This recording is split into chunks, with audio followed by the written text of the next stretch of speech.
Welcome to Hatman Strikes Back Daily Boxing News. Now, on the live stream I did yesterday, a viewer left a comment in the chat room which I completely agree with. He said words to the effect of, Tyson Fury has a darkness about him now, which he never used to have back in the days. And during the live stream I said, yep, absolutely. And it's something I've actually said myself in videos over the past 18 months or so. That Tyson Fury's crossed over to the dark side. He's got this dark look in his eyes. And his behavior has become increasingly dark. His whole vibe is dark. The constant lying, the constant gaslighting, constant misdirection. It's not that he never used to do these things back in the days before his hiatus. He just wasn't doing them as much. But post-hiatus, he's gone into overdrive with all his dark behavior, skullduggery and what have you. And I felt going into the Usyk fight that mindset would prevent him from beating Alexander Usyk. And understand what I'm saying here and what I'm not saying. I'm not saying that the fighter who has a more effervescent energy about them is going to win every fight. Of course not. Because talent comes into play, fitness, size, age, all sorts of other things. But we're talking about the elite level. And at the elite level, the margins between victory and defeat are absolutely tiny, razor thin. And in that scenario, I think the fighter who's more effervescent, more positive, more honest, more true of heart, usually is able to get the edge over the guy who's doing all the lying and the gaslighting and the bullying and the trash talking and all that kind of thing. It's kind of like when Mike Tyson fought Evander Holyfield. Tyson was surrounded by all this negativity. He had all these like gangsters around him and he was coming out with a trash talk, this, that, and the other. All the bad boy antics, staring people down, all this carry on. Whereas Holyfield was just talking about Jesus and his mother. Do you know what I mean? He was in a more positive, again, effervescent mindset. And it got him over the line against Mike Tyson. Similar thing here with Usyk against Fury. At least that's my way of looking at it. And so going into this rematch, I was looking to see whether Fury let all that negativity go, all the lies and the bullying and the name calling, whether he would set all that aside and try to come into this rematch with a more pure heart and a pure spirit. And from what I've seen so far, he's not doing that. He isn't as belligerent as he was before the first fight, but he's still talking a load of rubbish, still being contradictory, duplicitous, and so on. And so if I'm a Fury fan, that wouldn't fill me with confidence. Now, I say all that to talk about this interview here with Frank Warren, where he was asked to respond to Duke McKenzie's recent comments on TalkSport about Tyson Fury. McKenzie said that Fury doesn't live the life between fights, he blows up in weight, and that will negatively affect him in the rematch. Incredibly, Frank Warren came out and denied all this. He said it's a nonsense that Fury blows up in between fights. He says he lives in the gym. So not only is Tyson Fury still engaging with the dark side, so is Frank Warren. That's another thing that's not a good sign for Fury, because what's actually nonsense is what Frank Warren is saying. You're talking absolute rubbish, Frank Warren. You, not Duke McKenzie, he's bang on the money. You're talking rubbish. Why do I say that? Well, because Tyson Fury came in at nearly 280 pounds for the Francis Ngannou fight. So if he lives in the gym even between fights, Mr. Warren, then how come he came in so heavy against Ngannou, nearly losing to a guy making his pro debut? If he's a guy that never takes his eye off the ball and he's always in shape and he's training year round, how do you explain his weight in that fight? And how do you explain the performance? Furthermore, was this not Tyson Fury face planting outside a pub just a couple of weeks after the Usyk fight? And you're going to sit there with a straight face and basically accuse Duke McKenzie of talking rubbish when everyone saw the video of Tyson Fury face planting. See, this is what I'm talking about. Where's the honesty in the camp? It's like the default for Tyson Fury is to lie, is to deceive, is to talk rubbish, is to try and use misdirection to try and gain an upper hand. That didn't work against Usyk the first time. What makes you think it's going to work the second time? You can't beat Usyk with trickery. You have to beat him with your heart. You have to go in there with pure intent. And by that I mean, as I've said many times in the past, you have to take it to him. Don't try and fiddle your way through the fight. Take it to him. Fight with your heart. I'm not saying you have to be stupid in there, but you can't go in there with the mindset of trying to nick the fight. You have to go in there with the mindset of ripping those belts away from him, beating him into submission. But instead, Tyson Fury went in there trying to kid his way through the fight, basically. Showboating to make people think he was doing better than he really was, throwing flicking punches that often didn't land, but again, showboating afterwards to make people think they did land, fooling a lot of individuals, but it still wasn't good enough. And as far as I'm concerned, Frank Warren's bizarre denial here is also not good enough. Frank, we saw Tyson come in heavy against Ngannou. And by the way, when he weighed 277 against Ngannou, he'd actually lost a lot of weight. When he turned up for the press conference to announce that fight, he was clearly heavier than 277. He was probably close to 300 pounds, if not more. That makes a nonsense of your claim, Frank Warren, that Fury doesn't blow up between fights. You're talking rubbish, man. He does blow up between fights.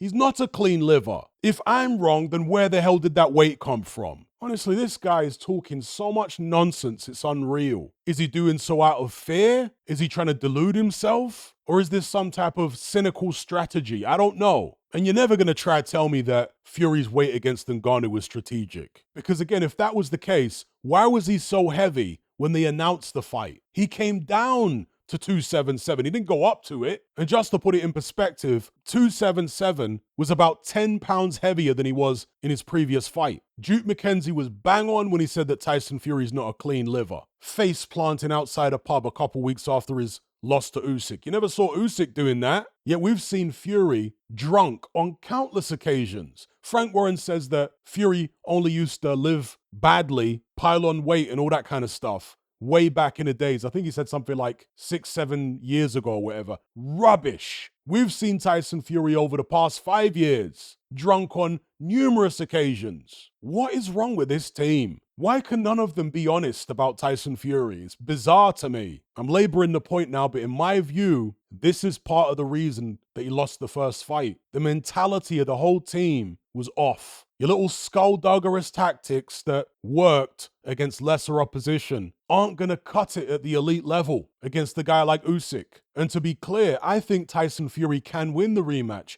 if he approaches it the right way. I'm not one of these people that is dismissing Fury's chances. Not at all. But if he's going to give himself the best chance, this silly attitude that Fury has, and evidently even his promoter Frank Warren, needs to be ditched. They need to be honest with themselves, and they need to be honest with the public. Go into the fight with pure intent, without the need for skullduggery and trying to trick people and all this type of mind games. Leave all that alone. It backfired on you last time. Why repeat something that didn't work? And I'm sure there are going to be some of these idiotic Fury fanboys losing their minds in the comment section, completely missing the points I've made. Let me preempt some of the idiocy. So some of them will say, well, Fury was only fighting an MMA fighter in Ngannou, so of course he was going to come in a bit heavier because he didn't train as hard as normal. Duh! Obviously, but you're missing the point. Frank Warren said that Fury in between fights doesn't blow up in weight. That's what Frank Warren said. He lives clean, he don't blow up in weight anymore. His weight against Ngannou and the even heavier weight that he was at the start of training camp completely disproves Frank Warren's claim. Fact. As does Fury face planting outside of a pub a couple weeks after the Usyk fight. It's clear that Tyson Fury put a load of weight on after the Usyk fight, for goodness sake. Look at him at the kickoff press conference for the rematch. The man's got to be at least 20 pounds heavier than he was for the first Usyk fight. How much weight do you think Usyk puts on between fights? I'm telling you, it's barely anything. And if you say, oh, well, he's a small guy, it's easier for small guys to keep the weight off. Well, how much weight do you see Anthony Joshua putting on between fights? Anthony Joshua, of course, is finished. He's out of the picture. But if you're just talking about staying in shape and staying disciplined, there are plenty of big guys who don't pile loads of weight on in between fights. But Tyson Fury does. He may not pile on as much weight as he used to back in the days, but he still piles plenty on, and he still doesn't live the cleanest life at all. It was amazing to me the way people were trying to downplay the faceplant incident. Oh, leave him alone. He's allowed to have a drink. No one's talking about whether he's allowed to have a drink, you idiot. Anyone making that argument of, oh, he's allowed to have a drink, everyone does it. No one was begrudging Tyson Fury having a drink from a moral perspective, you moron. It's not about morals. It's about the fact that as a professional athlete operating at the elite level, abusing your body like that is going to harm you. It's not about Fury being a bad person or he doesn't deserve a drink. This is the kind of stuff that I saw some of these boxing channels coming out with. That doesn't make any sense, you fool. This whole deserving thing. What a bizarre argument, a nonsensical argument. No. It's got nothing to do with what Fury deserves. Fury is a professional boxer. He's not Bob from down the pub who's a bricklayer or a truck driver. Yeah, he can go and drink to his heart's content every weekend. No problem, but, well, I say no problem. He's still going to have health issues, but it's not going to impact him in terms of his professional capabilities the way it would impact a professional boxer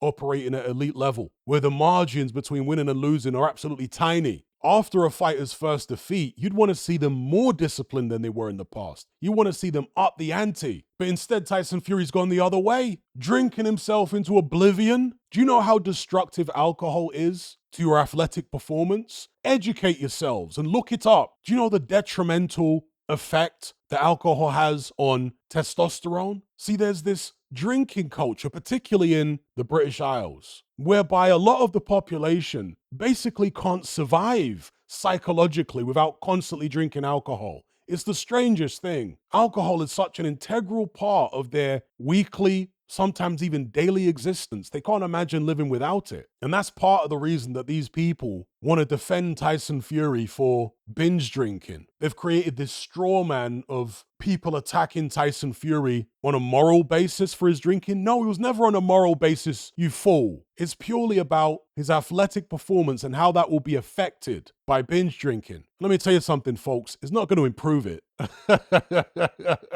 You shouldn't need to be a medical doctor or a scientist to know that drinking alcohol is going to be a detriment to your physical performance. I'm not a scientist or a medical doctor, and I figured that out years ago. I mean, I've always known it, but the reason I stopped drinking alcohol completely, coming up 7 years it will be in April, is because I was tired of the way it would affect me in the gym. And I was never even a big drinker, but just a few drinks on a weekend where I wasn't drunk or anything like that, but you know, a little tipsy, few drinks on a weekend. Monday in the gym, I could notice my strength wasn't 100%. My energy wasn't 100%. My concentration wasn't 100%. I just had that sluggish, feeling that you get after you've consumed alcohol, which is poison, by the way. It's actually poison. That's what you're putting into your body. I'm not trying to get all high and mighty about it. If you drink alcohol, I used to drink alcohol, right? Whatever. Do what you want. I'm just talking about from the perspective of your athletic performance and the way it's affected by alcohol consumption. And people say, oh, when Fury did it, it was a one-off. He's allowed a little blower. Again, it's not about what you're allowed, you fool. It's not a moral thing. Cumulatively, binge drinking, even if you only do it once every few months, cumulatively, it damages your system. It damages your body. Do you not understand this concept? But again, people like to bury their heads in the sand because that's the way they live. They do all the binge drinking and having all the blowouts and all this kind of stuff. They like to convince themselves that there's going to be no negative consequences down the line for living that way, for treating your body that way. Anyway, I'll leave it there. Rant over. Leave your comments below. Don't forget to like this video, share it, subscribe if you haven't done so already, and I'll catch you on the next one. I'm out. Are you surrounded by mindless bots in human form who adhere to the norm and blindly conform? Who swallow all the mainstream BS and actually ridicule you for questioning things? Do you wish you had more free-thinking individuals in your life to network and converse with? Well, look no further. We're right here. Come and join the Brotherhood of Reason on Patreon. You'll gain access to my weekly topical content where we take deep dives on an endless variety of subjects, as well as my vast back catalogue of podcasts, videos, interviews, movie decodings, and my Confessions of a Nightclub Bouncer series. You'll also get to talk and network with myself and hundreds of other people in our members chat. You can enjoy all this via the Patreon app or on desktop and download all my podcasts in high quality MP3. There's no contract, no commitment. You can cancel at any time just like Netflix, but it's a hell of a lot cheaper. Just download the app from the Play Store or the App Store, or simply visit patreon.com on a web browser. Then head on over to my page and select the tier called the Brotherhood of Reason. All the links are in the description box below. And just a quick money-saving tip for Apple users. If you purchase your Patreon subscription on the desktop site or on Android, then you'll avoid the ridiculous 30% fee that Apple charges for purchases made on the iOS app. So if you're on iPhone or iPad, save yourself some money by buying your subscription on the actual Patreon website or on Android because it's a lot cheaper. Once you've made that initial purchase, you can then use the Patreon app on your iPhone or iPad thereafter to access and enjoy your content as normal.